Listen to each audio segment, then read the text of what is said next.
Now let's look at problems of adding and subtracting polynomials. So first let's look at a case of adding polynomials. If we're adding polynomials, let's say we had an example. Let's say 4x squared minus 3x plus 6 plus 2x squared plus 18x minus 20. So the first thing is if you have parentheses but you have a plus out in front, so there's a positive here and there's a positive here. If you have a parentheses with a positive 1 out in front, then it's like you don't have parentheses at all. So this problem is exactly the same as this problem. Now, don't get confused. This is not a multiplication problem here, right? Because you have a plus there. Now what we simply do is simply combine like terms. So let's see if there's any like terms. Well, there's an x squared and there's an x squared. So if you have 4x squared plus 2x squared, you get 6x squared. This is no more than if you have 4 of something, and then you have 2 of something, and you have 6 of something. Let's see if there's any other terms which are like. Here's a like term, negative 3x and 18x. Negative 3x and 18x. Negative 3 and a positive 18 is a plus 15, so that's plus 15x. And then you have a 6 and a negative 20. And 6 and negative 20 is a negative 14. That's how you add polynomials. All right? The key is that you have the rule about combining like terms. And we say terms are alike if they're the same variable and they have the same power. So if you look at 4x squared and 2x squared, 4x squared and 2x squared are like because this has an x and this has an x and they're both to the same power. And that's it. There's nothing more complicated than that. Now, one problem is that people often misread this problem. So I want to show you 2 problems which are very different. You have this problem, and it would say simplify. And you have another problem which says simplify.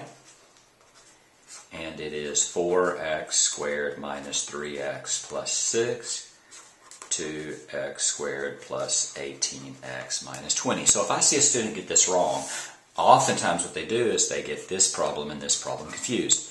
This is an adding problem. You're taking this term, this expression and adding it to this expression. Here you're multiplying. You're taking this expression and multiplying this expression. So if there's no symbol in between the 2 parentheses, that implies multiplication. And this is done in the video multiplying polynomial functions. Let's look at a subtraction problem. So this would be 3x to the 4th plus 6x squared plus 5 minus 2x to the 4th minus 10x squared plus 6x. Now here it's a little bit different than before. You still have 2 expressions in parentheses and a minus out in front, a negative, so this is subtracting. You're taking this expression and subtracting this expression. So the first thing you have to do, whenever you have a negative outside of the parentheses, what you're going to want to do is distribute the negative term. So distribute this, and distribute this, and distribute this. So then you have 3x to the 4th plus 6x squared plus 5 minus 2x to the 4th, because it's a negative times positive. Now this is a negative and a negative 10. If you want to think about this, this is like a negative 1. Negative 1 times negative 10 is a positive 10. And then negative 1 times 6 is a negative 6. So that's the first step. You distribute the negative. The second step is you're going to want to combine like terms. So if we want to combine like terms here, then there's an x4 and an x4.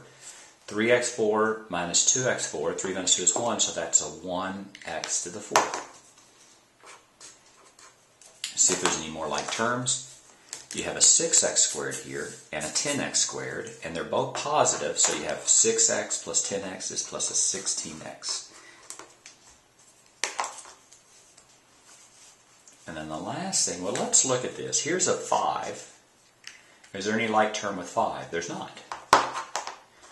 And here is a negative 6x, and let's see if there's any other terms with x to the power of 1.